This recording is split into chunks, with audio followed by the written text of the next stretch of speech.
Det københavnske natteliv og klubmiljø blomstrer som aldrig før. Men hvordan klarer det danske natteliv sig egentlig, hvis man sammenligner det med de største klubbyer i udlandet? Konsum har fået en engelsk ekspert til at bedømme klubscenen i København. John Daly er fra Manchester, byen der skabte rave og natklubber som The Hacienda og The Factory. John har som roadie for bands som Happy Mondays og Stone Roses været rundt i hele verden. Også i Danmark, men kun på arbejde, så han har aldrig prøvet at klubbe i København før. I think a good club is where the sort of people that run it want to go to that club themselves. You know, if they're doing it to try and appeal to a certain market, it ruins it. But if they're doing it because they themselves want that sort of vibe, that they're putting on the music that they like for their own entertainment as well as everyone else's, I think that's a big, important thing.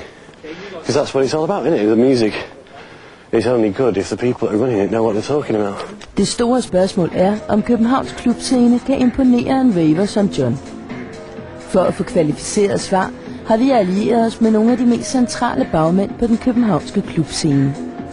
Anne-Marie Philipsen er promoter, eventmaker og arrangør. Hendes hjerte ligger hos den elektroniske musik, og hun har senest lavet Rabbit Club, der for tiden turnerer Sjælland. Kjeld Tolstrup har været en af landets betydeligste DJ's i mange år. Han har spillet i New York og London, samt på det legendariske Ministry of Sound. Desuden står han bag sommerfænomenet Klub Lækker på Kongens Nytorv. Morten Wammen har gået i byen siden han var 13 år, og han har netop udgivet en bog om nattelivet i København, der hedder Efterfesten. Det er klart under optimering og forbedring. Vi har ligesom den fordel, at der ikke rigtig er noget etableret i forvejen. Det vil sige, mange af de ting, som vi skaber, det er ligesom ting, som er nye. Vi er gode til at blande tingene, hvor London, New York og alle de store metropoler bliver meget ensrettet. Der er masser af udbud. Hvis man er lidt nysgerrig og graver lidt, og sådan noget, behøver man ikke gå på Crazy Daisy eller Conrad eller Ketchup. Men hvad forventer John af det københavnske natteliv? I would say my expectations are not very high, I would say, because I think that a lot of the time when I've been abroad, you tend to get sort of like a version of what's going on in England, instead of them making their own version of it, if you see what I mean. Første stop for John er Rust på Nørrebro. Kjeld Tolstrup er aftenens DJ, og han står for torsdagsklubben All DJs Are Idiots.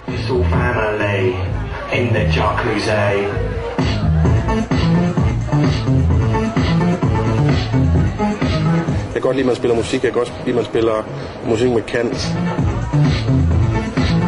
Rigtig godt lydanlæg er for mig rigtig vigtigt, fordi jeg mener, at musikken er utrolig vigtig.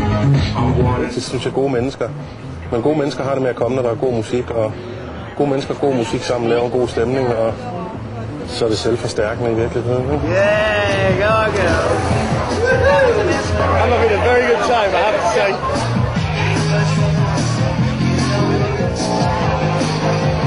I'll tell you what, Danish people dance a lot better than Dutch people. Okay.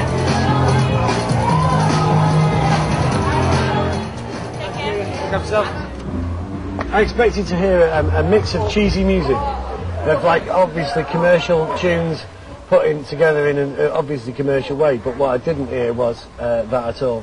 Nu går turen videre, men hvad har John fået indtryk af det københavnske natteliv indtil videre? It's like people seem quite high-spirited, but there doesn't seem to be any underlying,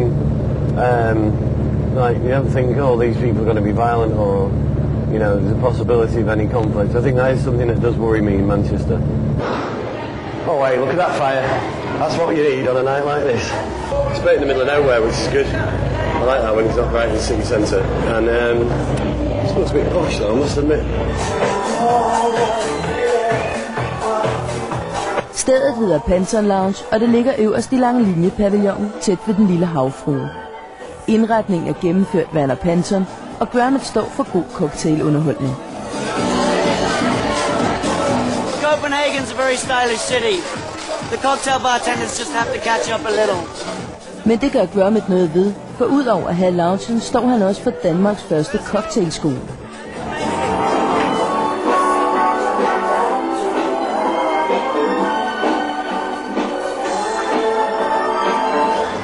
It's Vale Market, it's not really my scene, but it's a nice enough atmosphere, it's a nice little club scene, but, you know, I've been in plenty worse clubs in Manchester. It's a bit posh for me. I mean, I prefer music down and dirty.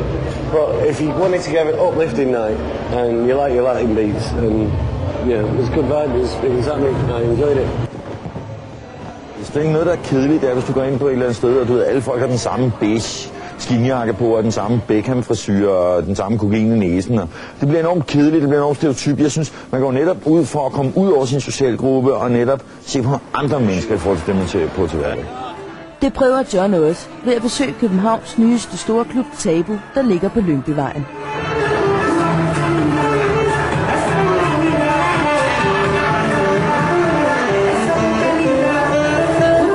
Nogle af hovedkræfterne bag den nye klub er Genre Z, der begge har en lang fortid i klubmiljøet. Hemmeligheden bag nattelivet er, at alle mennesker tror, at alle andres nabos græs er grønnere. Det vil sige, hvis du sammensætter en helvedes masse mennesker, som alle sammen tror, at deres naboers græs er grønnere, så får de en god aften, fordi så skal de vise sig. Så hvis du tager et helt flok, hvad skal man sige, hippie-type mennesker, sådan nogle performance-gøjlere, som render rundt med deres ting, de vil virkelig gerne vise sig over for dem, der er rige, fordi de ved, det kan være, at de en dag har en masse jobs til dem i form af det. Alle de rige vil gerne være jordnære, de vil gerne lære noget om Tibet og Hindu, og de er sikre på, at alle gøjlerne, de har en helvedes masse hemmeligheder omkring det, fordi de ser så glade og jordnære ud. Det er fordi, de ryger en masse fed. Men det er så lige meget. Og så kommer der alle de der, sådan, som kan mærke energierne, og de ved ikke hvorfor. De kan bare mærke, der sker et eller andet. Ej, hvor er det fedt. Og så har de en fed aften. I virkeligheden så er det jo et drømmelandskab, man kommer ind i hver gang.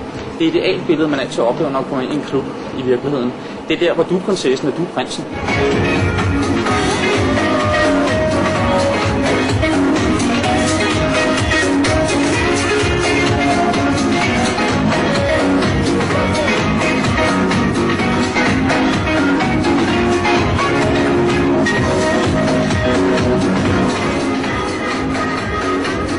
It reminds me of the big sort of clubs in London and Manchester that are appealing to the... Well, they got mass appeal, which is fine. But no, seriously, I think it does put me off. I don't like to queue. I think most people feel the same way. However, obviously, the people that watch your lamppost, the people that were there tonight don't mind the queue. It was good when you're in there. It did have a nice, like, tropical Mediterranean atmosphere, I think. Det handler ikke om, hvor man kommer fra. Det handler om, hvor man er. Englænderne siger det så smukt. Du ved, it ain't where you're from, it's where you're at. Og hvordan er så Johns endelige indtryk af det københavnske natteliv? It's buzzing. There's a nice, it moves, it grooves. It's got the feel of a big city, but it's not that big a city, so it's great. I prefer to be in Copenhagen than London. But I am absolutely goosed, knackered, had it, fucked. Translate that, you fuckers.